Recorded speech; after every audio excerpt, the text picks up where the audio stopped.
Something that I wish cis white queer men understood was that a lot of us have had a very different dating experience, dating as a person of color. My dating history is mostly being somebody's experiment or fetishized sexual prop or somebody that they really like but could never date because they don't know what their friends and family would think.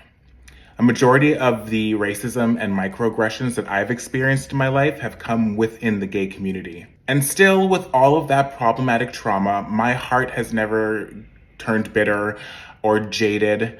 I am still very much a hopeful romantic. I think even more so now because I know exactly what it is that I want, and more importantly, what I won't tolerate and what I won't accept. I've been dating for the better part of the last 20 years, and a lot of the things that I experienced then, I am still navigating to this day. There are still a lot of white men who think saying things like, "you're really hot for a black guy," is a compliment, as if separating me from the herd is gonna make me swoon and blush. And yes, black people do blush, we just do it on the inside. It's only recently in this past year that I've started to unpack all of that trauma, and I am realizing the patterns in the people that have chosen the past, and also why it feels so difficult for me to want to fully put myself out there again now. I want a partner. I feel very lonely a lot of the time and romantically isolated, but the problem is I don't have enough positive experiences to harken back to make me trust and believe that things would be better or different this time around. And I don't think I have it in me to take another hit. I don't. And it's exhausting. It is exhausting not being treated like a whole human. It is exhausting that when I try to share my experience, I'm being told that I'm being sensitive, or I'm overreacting, or I'm over-exaggerating. It is exhausting having to experience the thing, and then on top of that, having to defend myself against defensive gaslighting. This particular rant has been brought to you by Pride Month, triggered by the month of June, because all of June we are inundated with equality and inclusivity and love is love and kindness and community. And these are all great, beautiful things. This is what the world should be and what we should strive for all the time. But if you pay attention, you will also notice that the imagery attached to all of these things in the month of June is primarily white men and white women. Like so many things in the world, queer people of color are removed from the narrative unless we're used as a cautionary tale or the butt of a joke. And it is annoying and it is frustrating, and I love who I am. I love the color of my skin. I love who I am attracted to and who I choose to love. And if there is a God, I would ask them to make me blacker and gayer in the next life.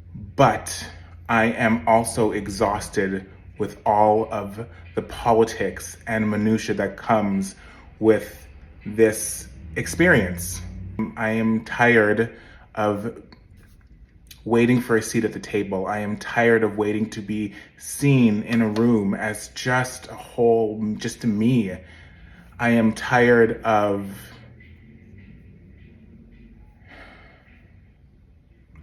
feeling lonely and wanting and craving and yearning for romance and sex, but in a way that feels respectful and safe and authentic and real. I want all the things. I want the big, beautiful human experience. I want the big, full life.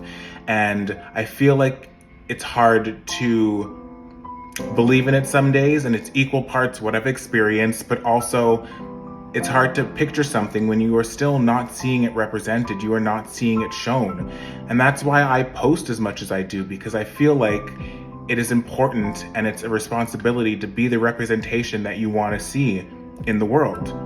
And hopefully there's at least one person who has come across one of my videos who looks like me and who has had experiences like I've had, who feels seen and less alone and represented. And I am a proud queer person of color, but I am also a human being, and I would like that narrative to be the driving one. We deserve to be seen and celebrated and propped up just as much as anybody else, because we are all having the same experience. We are all part of a community that is marginalized and that people try to diminish and erase on a daily basis. And so if we are not supporting each other and making sure that we are all seen and that we are all included, then we're not really doing the thing properly. Representation matters. It is so important. And that is all I am trying to do, is make sure to be a positive representation and an authentic representation. Okay, well, that is the end of my rant for today. I was just chilling on the couch and I was scrolling through Instagram and I just kept seeing post after post after post after post, and I just got really annoyed. And so here I am. You're welcome. Goodbye.